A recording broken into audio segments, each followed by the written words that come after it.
धम्मपद गाथा क्रमांक 7।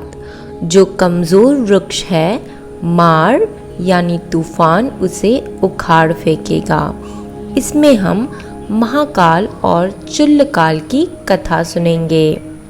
जो व्यक्ति काम भोग में लीन रहता है, जिसकी इंद्रियां उसके अधीन नहीं है, जिसे भोजन की सही मात्रा का ज्ञान नहीं है, जो आलसी और परिश्रम नहीं करता, मार उसे उसी प्रकार गिरा देता है जैसे वायु एक दुर्बल वृक्ष को गिरा देती है। बुद्धकाल की बात है। सेतव्य नगर में महाकाल, मध्यकाल तथा चुल्लकाल नामक 3 भाई व्यापार करके जीविका चलाते थे। बड़ा भाई महाकाल तथा छोटा भाई चुल्लकाल भिन्न भिन्न जगह व्यापार हेतु जाते तथा गाड़ियों में सामान लादकर ले आते। मझला भाई मध्यकाल उन वस्तुओं की बिक्री करता। एक बार दोनों भाई महाकाल तथा चुल्लकाल गाड़ियों में खरीदा हुआ सामान लेकर गांव लौट रहे थे। रास्ते में उन्होंने श्रावस्ती एवं जेतवन के बीच अपना काफिला रोक दिया। वहां महाकाल ने कुछ उपासकों को बुद्ध का उपदेश सुनने के लिए जाते हुए देखा। उत्सुकतावश अपने भाई को बैलगाड़ियों की निगरानी का जिम्मा देकर महाकाल सुबह भगवान के धर्म सभा में जाकर धर्म कथा सुनने लगा। उस दिन भगवान दुख स्कंद सूत्र पर प्रवचन दे रहे थे। यह सुनकर महाकाल को शरीर की नश्वरता का भान हो गया। उसने तुरंत प्रव्रज्या लेने का मन बना लिया। अतः वह भगवान के पास प्रव्रज्या की प्रार्थना लेकर गया। बुद्ध ने पूछा, प्रव्रज्या की अनुमति देने वाला कोई है? तब महाकाल ने अपने छोटे भाई चुल्लकाल को बुलाया। छोटे भाई ने समझाने की बहुत कोशिश की कि वह प्रव्रज्या धारण ना करे, पर महाकाल नहीं माना। इसके उपरांत छोटे भाई ने भी प्रव्रज्या ले ली। महाकाल साधना करते करते अरहंत तक पहुंच गया। इसके विपरीत छोटे भाई चुल्लकाल का मन साधना में नहीं लगता था। वास्तव में वह विहार में यह सोचकर रह रहा था कि एक न एक दिन अपने भाई को पुनः गृहस्थ आश्रम में वापस ले जाएगा। महाकाल के अरहंत प्राप्ति के बाद एक दिन भगवान भिक्षुगण के साथ चारिका करते हुए सेतव्य नगर पहुँचे। चुल्लकाल की पत्नियों ने जब सुना कि भगवान भिक्षुगण के साथ सेतव्य नगर पधारे हैं, तो उन्होंने चुल्लकाल को पुनः गृहस्थ बनाने के लिए एक योजना बनाई। भगवान और भिक्षुगण को भोजन दान देने के लिए आमंत्रित किया गया।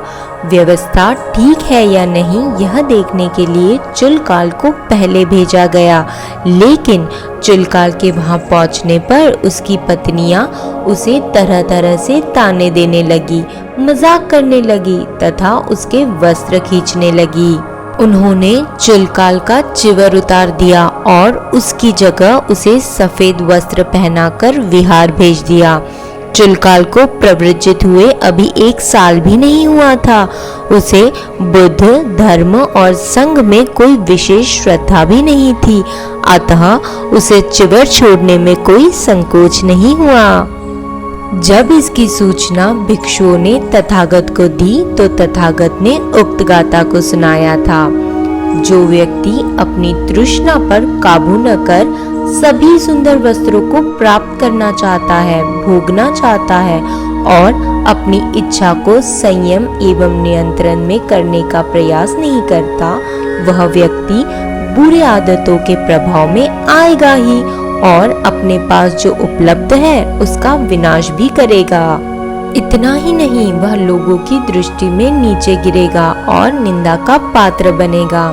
जो इंसान झूठे आशावाद में जीता है और यह सोचता है कि जीवन गुलाबों का एक बिस्तर है, वह केवल जीवन के सुंदर दृष्टिकोण पर ही ध्यान केंद्रित करता है और अप्रिय को अनदेखा करता है, क्योंकि वो चीजों से जुड़ जाता है और उसे अपना समझने लगता है। लेकिन जब ये चीजें उनसे अलग हो जाती है, तो वह बहुत दुखी होकर शोक मनाता है। सच्चा आशावाद जीवन का एक तरफा दृष्टिकोण नहीं है, बल्कि एक क्षमता है जिसे आप समस्या के समाधान को देख सकते हैं। यह गाथा दुनिया की चीजों के प्रति लगाव न रखकर जीवन में खुशी पाने की विधि का खुलासा करती है। पहला कदम यह है कि वास्तविक सोचना।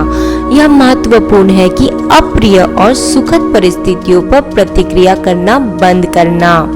खाने की आदतों और आलस्य पर काबू पाने के लिए सही चीजों पर ध्यान केंद्रित करने के अभ्यास को बनाए रखना आवश्यक है और इस तरह भावनात्मक जुड़ाव के विचारों को साफ किया जा सकता है। दुनिया में जितनी भी सुंदर चीजें हैं, वह सब किसी एक व्यक्ति को कहाँ प्राप्त होगी? यदि व्यक्ति अपनी हर इच्छाओं को पूरा करना चाहे तो वह कभी भी पूरी नहीं होगी। इसलिए व्यक्ति को आत्मसंतुष्टि के साथ आलसहीन होकर जीना चाहिए, अन्यथा विलासता के संसाधनों में डूबकर वह बुरी प्रवृत्तियों का शिकार होकर हवा के झोंके से दुर्बल वृक्ष की तरह नष्ट हो जाएगा। अगर आपको हमारा काम पसंद आए तो कृपया चैनल सब्सक्राइब करें। मंगल हो।